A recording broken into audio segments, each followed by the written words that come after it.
Hwa-byung de Corée du Sud. Voyage d'un artiste en enfer. Chers amis, nous ne nous lasserons jamais de vous rappeler que l'enfer existe, qu'il est réel et éternel. Nous voulons mettre à votre disposition cet autre témoignage décrivant les différents types de tortures que subissent ceux qui ont le malheur de finir en enfer. Ce témoignage a été reçu par une jeune peintre, qui a trouvé plus judicieux de le mettre en image visuelle. Vous pouvez trouver une vidéo de ces images sur son site evancometru.com. Que Dieu vous bénisse. Pendant la prière, je commençais à grincer des dents contre ma volonté et je ne pouvais pas m'arrêter. À ce moment-là, l'écriture de Matthieu 25/30 me traversa l'esprit. Jette ce serviteur inutile dehors, dans les ténèbres, où il y aura des pleurs et des grincements de dents. Les mots « il fait chaud » sortirent de mes lèvres et je réalisais que mon esprit traversait les souffrances de l'enfer. Puis, je vis une série de 4 images. Je réalisais que la femme sur l'une de ces images était une femme avec de nombreux péchés sexuels et que l'homme sur l'autre image était un homme qui avait commis des péchés avec ses lèvres. Satan déchira la chair de l'esprit de l'homme, la rôtit et en profita comme nourriture. Ce sont les esprits qui ont atterri sur une île de l'enfer et j'ai vu une usine noire au loin. Je réalisais que ces gens subiront bientôt les tortures de l'enfer là-bas. Le Seigneur dit, « Il y a tellement de gens comme eux qui marchent sur le chemin de l'enfer qu'ils sont innombrables maintenant. » Ces gens suivent le chemin de l'enfer sans aucune conscience que leur destination sera l'enfer. Les gens ont tendance à penser que le paradis et l'enfer ne sont qu'un monde conceptuel de rêve. Tout comme le corps physique et ce monde existent réellement, les esprits existent réellement et les différents mondes de l'esprit aussi. Le monde spirituel est un monde de réalité qui existe réellement. L'esprit, la pensée et le cœur du corps sont transférés directement à l'esprit. Ainsi, la douleur de l'enfer est ressentie comme si on la ressentait physiquement. De plus, l'esprit peut ressentir les choses tout comme le corps physique, mais il peut les ressentir de manière plus sensible et plus intense. Les joies du paradis et les douleurs de l'enfer peuvent également être ressenties beaucoup plus intensément qu'avec un corps physique. Ceux qui disent que le paradis et l'enfer existent sans vraiment y croire vivent avec cette incompréhension. Pourtant, le paradis et l'enfer existent réellement. L'enfer pour les tueurs. Il y eut des cris de la part des esprits qui étaient découpés comme des morceaux de viande un peu partout sur le marché de la viande humaine. La chair était découpée et suspendue un peu partout et un énorme démon avec un visage de bête tenait un grand couteau, posait la chair sur une planche à découper et la découpait. Les morceaux de chair coupés hurlaient de douleur et suppliaient qu'on leur laisse la vie sauve. Le premier meurtrier de la Bible était Caïn. La raison de son acte était la jalousie et l'envie. L'enfer de la jalousie et de l'envie. Satan jeta les gens en enfer, un par un, par-dessus la falaise qui reliait le sol en dessous, et les fit glisser sur le fluide sécrété par les murs comme des toboggans aquatiques. Les gens qui ont subi la souffrance d'être jetés par-dessus la falaise sont des gens qui se sentaient négligés par amour et qui se sentaient exclus. Sur le sol du sous-sol de l'enfer, il y avait une énorme pelle qui était placée sur un rocher comme une balançoire. Sur cette pelle, il y avait une personne assise là, étroitement ligotée et tremblante de peur. Il y avait un démon grave et agile et au moment où il sautait de haut en bas du manche de la pelle, l'homme hurlait et s'envolait haut dans les airs et disparaissait. L'enfer de ceux qui commettent des péchés verbalement. Le Seigneur dit, quant à ceux qui me coupent en morceaux, qui ne tiennent pas compte de mes paroles et qui parlent inconsidérément, leur langue sera enfoncée avec un gros clou, leurs lèvres seront cousues avec une aiguille, et de la lave sera versée sur leur langue. L'enfer pour les calomniateurs. La psychologie derrière la calomnie est qu'elle ne s'arrête pas au moment où on l'entend, mais qu'elle est plutôt relayée à une autre personne et ainsi de suite jusqu'à ce qu'elle devienne une rumeur répandue à l'instant même. Les langues des gens qui font de la calomnie leur devoir sont semblables à la langue de Satan. Une calomnie erronée fera subir à la fois au calomniateur et à la victime les souffrances qui découlent de la calomnie. La calomnie est aussi une habitude. C'est un trait satanique de prendre plaisir à dire du mal des autres. Vous devez éliminer la graine d'une telle calomnie. L'enfer pour les menteurs. Satan continuait à enfoncer des pierres dans la bouche de l'homme. L'homme vomissait et criait de douleur, mais Satan continuait à lui enfoncer les pierres sans un instant de répit. L'enfer des pensées, têtes et perceptions auto-fabriquées. Pensées égocentriques, penser et croire de manière incorrecte en raison d'un mauvais discernement, mal comprendre les actes méchants et les prendre pour des actes justes, se confiner dans ses propres pensées et émotions. L'enfer pour les plaignants. J'ai vu un homme qui était étranglé et attaché avec un serpent et un serpent long et fin se tortillait dans son ventre. De nombreux hommes étaient étendus sur le sol avec une expression faciale robotique comme s'ils n'avaient aucune pensée en eux, et leur visage était pâle et gris avec des yeux fixés dans le vide. J'ai entendu une foule bruyante dans mon oreille. Lorsque j'ai écouté attentivement, j'ai entendu que c'étaient des voix de gens qui grommelaient et se plaignaient. C'est la faute du Seigneur. C'est la faute de Dieu. C'est ta faute. C'est la faute de tous les pasteurs. J'ai entendu chacun d'eux se plaindre que c'était la faute de quelqu'un. Leur plainte était si forte que cela me faisait mal aux oreilles. Ils avaient l'air si laids que j'ai dû jeter un rapide coup d'œil au visage du Seigneur.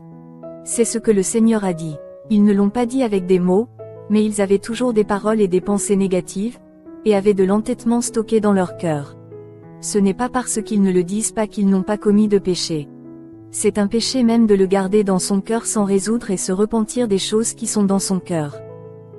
L'enfer pour ceux qui se suicident. L'histoire d'une personne qui se suicide. Le stress permanent. Ah, je suis si fatigué et épuisé. Où que j'aille, il n'y a aucun endroit où je puisse me sentir en paix. J'ai essayé de me calmer en buvant. Je ne veux plus vivre. Est-ce que tout sera en paix une fois que je serai morte? Est-ce que le poids de cette vie me sera enlevé une fois que je serai morte? Où suis-je, Satan? Alors, tu pensais que tout serait fini une fois mort.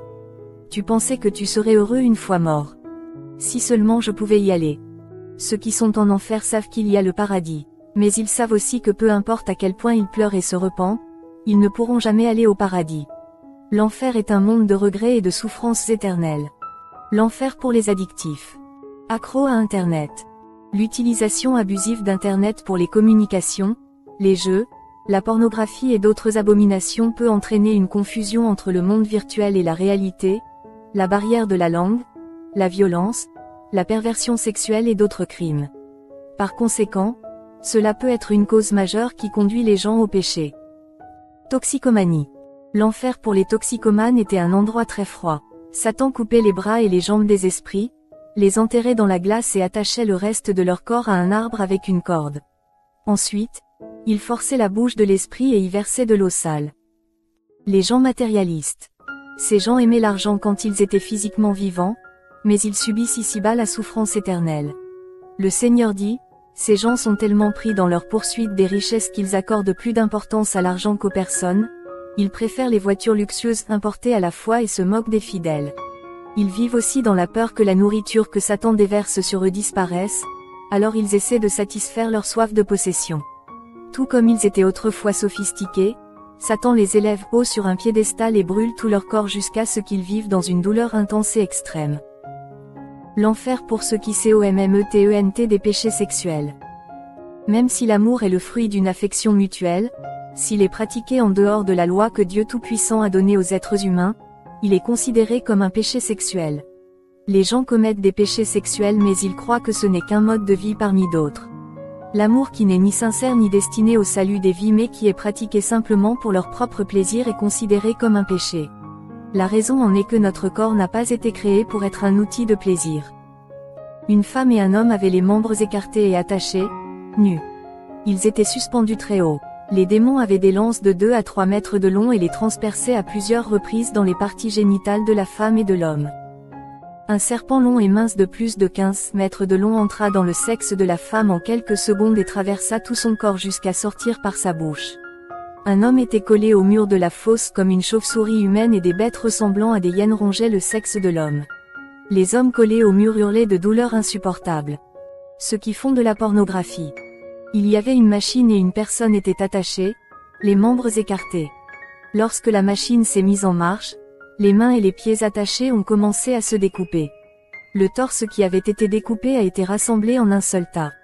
Le corps a été découpé en fines tranches et passé dans la machine comme un reçu bancaire parcourant la caisse enregistreuse.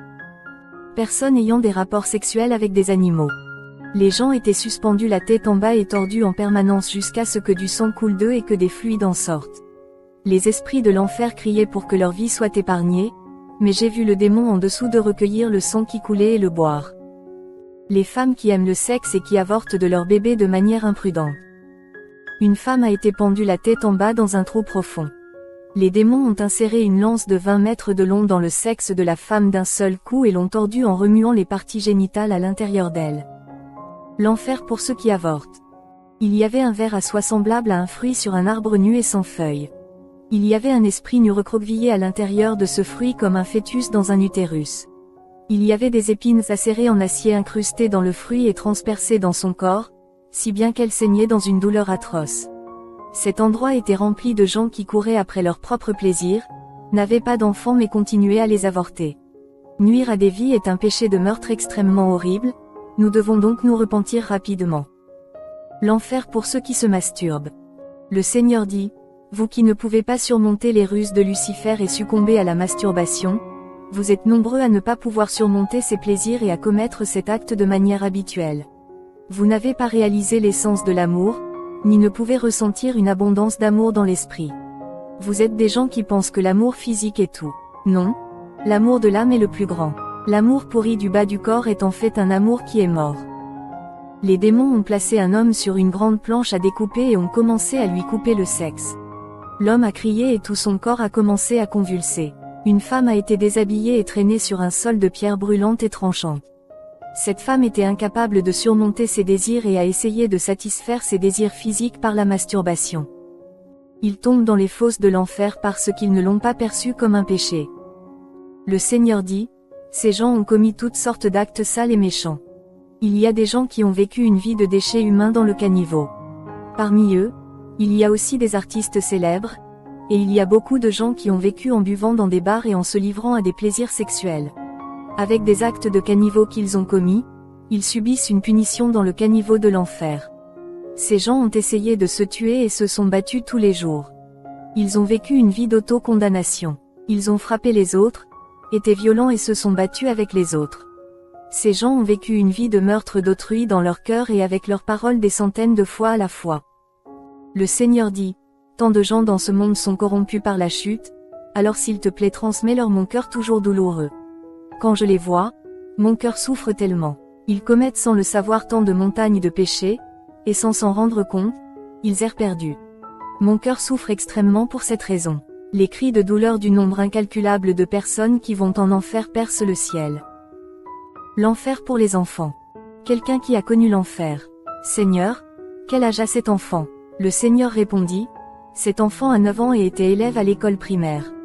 Seigneur, pourquoi cet enfant traverse-t-il tant de souffrances? Je ne pouvais vraiment pas croire qu'il y avait des enfants en enfer et c'était vraiment horrible. Le Seigneur dit, cet enfant faisait les choses que ses parents lui avaient dit de ne pas faire et Satan se servait de cet enfant tout le temps. Il était grossier et déjà pris dans la culture sexuelle des adultes, même à un si jeune âge. Par conséquent, son cerveau était déjà en proie à une maladie au point que même ses parents ne pouvaient pas l'aider. Il y avait des insectes qui rampaient autour de l'enfant et qui le rongeaient entièrement nu. Seigneur, que devrions-nous faire avec les jeunes enfants? Ne serait-il pas acceptable qu'ils se repentent? Le Seigneur dit, si les enfants peuvent discerner le bien du mal, connaître le paradis et l'enfer et juger par eux-mêmes, mais deviennent corrompus, tombent dans le péché et considèrent le péché comme insignifiant, font du mal aux autres, se moquent et calomnient les autres sans aucune intention de se repentir, ils iront en enfer. Il y a tellement d'enfants comme lui dans le monde. Si ces enfants ont un accident ou tombent malades et meurent sans se repentir, les démons les entraîneront et les enfermeront dans diverses prisons de l'enfer. L'enfer pour les pasteurs qui sont devenus mauvais, celui qui a expérimenté l'enfer. Satan dansait de joie. Aujourd'hui, un grand personnage est venu. C'est le pasteur qui nous harcelait. Tout son corps spirituel fut attaché avec une corde et traîné là. Les démons brandirent une flèche avec une pointe en métal très pointue qui fut chauffée au-dessus du feu et commencèrent à le blesser en le poignardant sur tout le corps. ACK, s'il te plaît, sauve-moi. Seigneur, s'il te plaît, sauve-moi. Seigneur. ACK, c'est inutile maintenant, tu es devenu mien. ACK, Seigneur, pourquoi cette personne est-elle ici? Le Seigneur répondit, il était autrefois à la tête d'une église de taille moyenne. Il reçut spécialement la grâce de Dieu et commença à diriger une église. Il prêcha sur le paradis et l'enfer à de nombreuses personnes, mais plus tard, il devint petit à petit corrompu. C'était un homme marié, mais il séduisit une jeune femme de la congrégation, sortit avec elle et commença à m'oublier. Peu de temps après, il commença à frapper sa femme et finit par vivre avec l'autre femme. Il fut alors chassé de l'église. Même lorsque les temps devinrent durs, il ne me chercha pas. Il rejeta mon aide même lorsque j'essayais de lui donner de nombreuses chances et de le ramener. J'avais voulu conduire de nombreuses vies sur le chemin du salut à travers lui, mais il s'en détourna et courut après ses propres désirs. C'est ainsi qu'il s'est retrouvé ici. Seigneur, quel genre de souffrance va-t-il endurer ici? Les démons détestent et méprisent la plupart des pasteurs ou de tous ceux qui ont fait mon travail, alors ils infligeront toutes sortes de souffrances. Les démons seront heureux et soulagés que ces gens soient tombés dans leur piège. Ceux qui mal gèrent les fonds publics. Un homme se tenait nu, les deux bras écartés en forme de croix. Des aiguilles étaient plantées dans chacune des cellules de son corps. Il semblait incapable de crier, même s'il souffrait terriblement. Cet homme avait dépensé les fonds de l'Église comme s'ils lui appartenaient.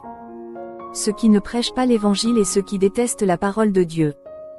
Il y avait une personne qui n'arrêtait pas de vomir. J'ai regardé attentivement et j'ai vu que de petits bébés serpents sortaient de sa bouche. Cette personne avait détesté la parole de Dieu. La parole est la nourriture de l'esprit. Notre esprit grandit et change grâce à la parole de Dieu.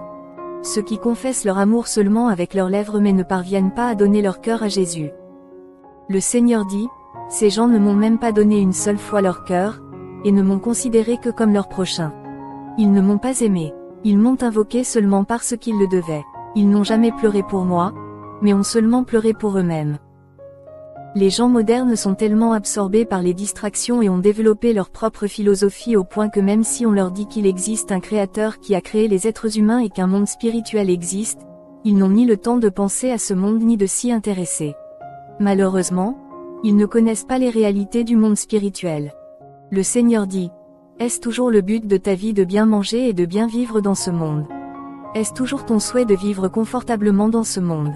Réalise à cet instant que le résultat d'une telle vie te mènera tout droit en enfer.